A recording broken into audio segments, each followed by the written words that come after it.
नमस्कार दोस्तों, स्वागत है एक बार फिर से आपका आपके अपने चैनल ज्योतिषी उपाय में। धन्यवाद दोस्तों इस चैनल को सब्सक्राइब करने के लिए तथा आप लोग जो उपाय कर रहे हैं सुन के ये बड़ा अच्छा लगता है कि आप लोग उस उपाय के द्वारा लाभान्वित हो रहे हैं तथा जो लोग इससे लाभान्वित हो रहे हैं वे उपाय की वजह से तो हो ही रहे हैं, लेकिन उनकी जो अटूट श्रद्धा या विश्वास है भगवान के प्रति, जिसे वे समर्पित करके उपाय कर रहे हैं, वो भी एक बहुत बड़ी वजह होती है आपके उपाय के सफल होने के लिए। आप अगर किसी भी कार्य को भगवान को समर्पित करके करेंगे, जैसा कि मैंने पहले भी आपसे कहा है कि कोई भी कार्य भगवान को सच्चे दिल से समर्पित करके अगर आप करेंगे तो निश्चित तौर पे सफलता आपको मिलेगी ही मिलेगी। उसी के परिणाम स्वरूप उपायों के द्वारा लोगों के जीवन में सकारात्मक बदलाव देखने को मिल रहे हैं तथा ये सुनकर के बहुत ही खुशी होती है और मैं आप सभी को धन्यवाद देना चाहूँगा भगवान के प्रति अपनी अटूट श्रद्धा बनाए रखने के लिए।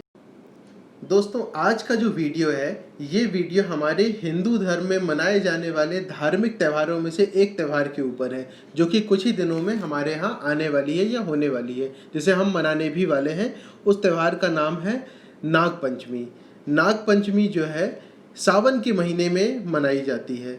अब देखिए, वैसे तो दोस्तों सावन का महीना आते आते मान लीजिए हमारे यहाँ पर विभिन्न प्रकार के व्रत त्योहारों का सिलसिला शुरू हो जाता है, लेकिन इस वर्ष जैसा कि आप सभी जानते हैं कोरोना महामारी फैली हुई है और कोरोना महामारी के चलते सभी त्यौहार सीमित अंदाज में लोग मना रहे हैं। कुछ लोग अपने घरों में ही मना रहे हैं, लेकिन कोरोना हो चाहे कुछ भी हो, हिंदुस्तान के घरों में उत्सव जो है वो पूरे उल्लास के साथ और पूरी परंपरा के साथ मनाया जाता है। उसी तरह इस बार सावन के महीने में नाग पंचमी भी मनाई जाएगी। पुराणों में, विष्णु पुराण में खासकर इस बात का जिक्र किया गया है कि इस दिन नाग देवताओं की पूजा की जाती है। नाग देवताओं को दूध चढ़ाने से नाग देवता खुश हो जाते हैं तथा इससे लोगों को या लोगों के बीच में सर्पदंश यानी सांप के काटने का जो खतरा रहता है वो भी कम हो जाता है। ऐसा माना जाता है, ऐसी मान्यता है कि राजा परीक्षित जो थे उनके पुत्र महाराज जन्मेजय एक बार नाग यज्ञ कर रहे थे, जिसके कारण से नागों का शरीर जल गया था। तब आस्तिक मुनि ने उन नागों के शरीर पर दूध डालकर उनकी रक्षा की थी। तब से ही ये परंपरा प्रारंभ हुई थी कि नागों को दूध चढ़ाया जाए। सावन के महीने की शुक्ल पक्ष की पंचमी तिथि को नाग पंचमी मनाई जाती है, जो कि इस वर्ष 25 जुलाई दिन शनिवार को पड़ रही है। दोस्तों, इस वर्ष जो नाग पंचमी की तिथि पड़ रही है 25 जुलाई को, वो एक बहुत ही विशेष तिथि है। इस साल शिव योग में नाग पंचमी की पूजा का एक अद्भुत योग बन रहा है। इस दिन भगवान शिव और नागों की पूजा करने का एक बहुत ही कल्याणकारी योग भी है। ऐसी मान्यता है कि नाग पंचमी के दिन नाग नागिन की पूजा करने से विषैले जीव जंतुओं के काटने का भी डर या भय नहीं रहता है।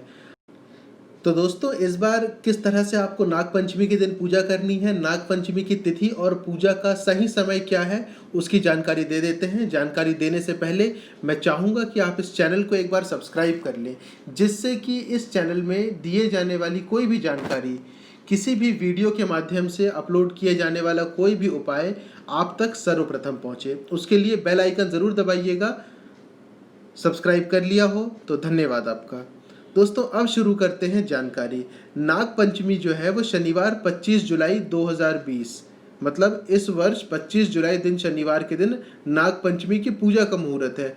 वैसे तो जो पंचमी की तिथि है वह 24 जुलाई दोपहर 2:34 से ही प्रारंभ हो चुकी होगी, जो कि 25 जुलाई 12:02 पर समाप्त होगी। यानी पंचमी तिथि 24 जुलाई दोपहर 2:34 से लेकर के 25 जुलाई दोपहर 12:02 तक रहेगी। लेकिन उसमें भी नाग पंचमी की जो पूजा का जो मुहूर्त रहेगा वो 25 जुलाई सुबह 5:38 से लेकर के 8:17 तक रहेगा। समय मैं फिर से दोहरा देता हूँ, 5:38 से लेकर के 8:17 दिन शनिवार 25 जुलाई। पूजा करने की जो कुल अवधि रहेगी वो 2 घंटे 40 मिनट की रहेगी। समय का विशेष ध्यान रखें, क्योंकि अगर सही पूजा सही समय या सही मुहूर्त में की जाए तो आपको उसका पूर्ण फल प्राप्त होता है। किंतु समय निकल जाने के बाद अगर आप पूजा करेंगे या पाठ करेंगे तो हो सकता है आप पूर्ण फल से वंचित रह जाएं। इसीलिए पूजा जो है सही तिथि सही समय पर करनी बहुत ज़रूरी होती है। अब आगे देखते हैं कि इस बार नाग पंचमी के दिन आपको किस तरह से पूजा करनी है। दोस्तों, पूजा की जो शुरुआत रहेगी वह नाग पंचमी पूजा का जो मुहूर्त आपको बताया हुआ है सुबह 5:38 से 8:17 के बीच, इसी मुहूर्त के बीच में अगर आप करें तो ज़्यादा अच्छा रहेगा। पूजा प्रारंभ करने से पहले सबसे पहले आप स्नान कर लीजिए। स्नान करके स्वच्छ कपड़े पहन लीजिए। स्वच्छ कपड़े पहनने के बाद अपने ही पूजा घर में या पूजा स्थान में, जहाँ कहीं पर भी आप अपने घर में पूजा पाठ करते हो, वहाँ एक आसन लेकर के बैठ जाइए। प्रयास करें कि आसन लेकर ही बैठें, ज़मीन में बैठ के पूजा ना करें। ज़मीन और आपके बीच में आसन होना चाहिए। आसन की क्या महत्वता है ये मैंने पुराने वीडियो में भी पहले भी बता दिया है, इसलिए आसन आप अवश्य ले लें।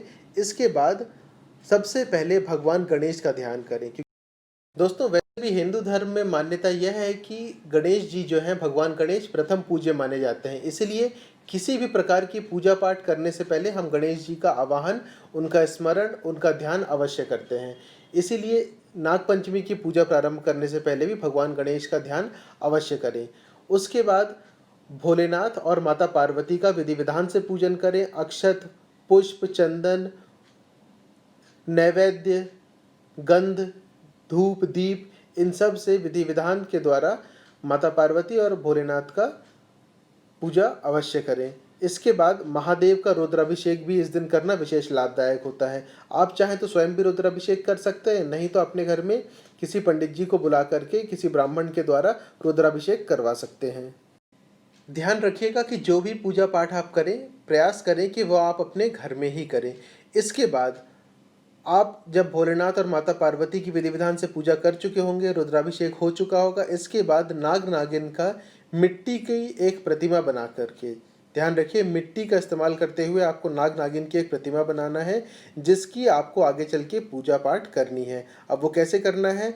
दूध, अक्षत, फूल, चंदन तथा धूप, दीप, हल्दी, इन सब का प्रयोग करके आपको नाग नागिन की जो मिट्टी से बनी हुई प्रतिमा है उसका पूजा करना है। उसके बाद अंत में आप उन्हें मीठा या कोई भी मिष्ठान अर्पित करें। पूजा पाठ हो जाने के बाद उनसे आप अपनी पूजा में हुई या किए जाने वाली किसी भी गलती के लिए क्षमा मांगें।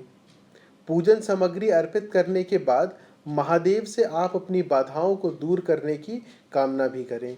अभी आपके स्क्रीन में एक मंत्र दिखाया जा रहा है। इस मंत्र का भी उच्चारण या इस मंत्र का पाठ पूजा के दौरान अवश्य करें। जब आप नाग देवता या नाग नागिन की प्रतिमा पर अक्षत, दूध, फूल, चंदन ये सब चढ़ा रहे होंगे, उसके बाद इस मंत्र का एक बार पाठ अवश्य करें। छोटा सा मंत्र है, बहुत ही सरल है, लेकिन बहुत ही प्रभावशाली। इस मंत्र का एक बार आप पाठ अवश्य करें और इसके बाद जब पूजा आपकी समाप्त हो जाए, पूजन सामग्री आप भोलेनाथ को अर्पित कर चुके हों, उसके बाद भोलेनाथ से अपनी बाधाओं को, अपनी समस्याओं को दूर करने के लिए उनसे प्रार्थना अवश्य करें तथा क्षमा याचना अंत में अवश्य करें। दोस्तों, पौराणिक मान्यता के अनुसार नाग पंचमी की जो पूजा रहती है, इसका संबंध धन से भी जुड़ा हुआ होता है। ऐसा कहा जाता है, ऐसा माना जाता है कि नाग देवता जो हैं वह गुप्त धन की रक्षा करते हैं।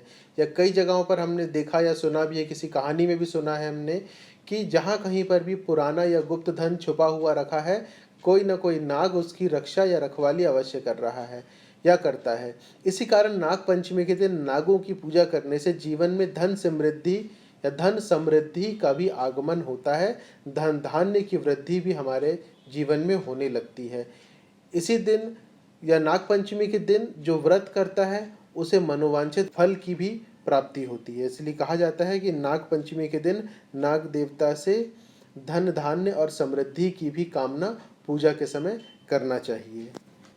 दोस्तों, वीडियो अगर आपको पसंद आया हो तो सब्सक्राइब ज़रूर करिएगा चैनल को, वीडियो को लाइक करिएगा और शेयर करिएगा। शेयर करने से आपके द्वारा या आपके माध्यम से अगर ये वीडियो किसी ज़रूरतमंद तक पहुंचता है और वो इस वीडियो से लाभान्वित होता है, तो कहीं ना कहीं आप भी उस पुण्य के भागी अवश्य बनेंगे तथा वो पुण्य आपके जीवन में आपको कहाँ काम आएगा ये आप भी नहीं जानते। पैसे कमाना तो आसान है आज के समय में, लेकिन पुण्य कमाना उससे कई गुना कठिन होता है। धन्यवाद दोस्तों वीडियो को देखने के लिए, चैनल को सब्सक्राइब करने के लिए। जल्द ही दूसरे वीडियो के साथ फिर आपके बीच उपस्थित होंगे।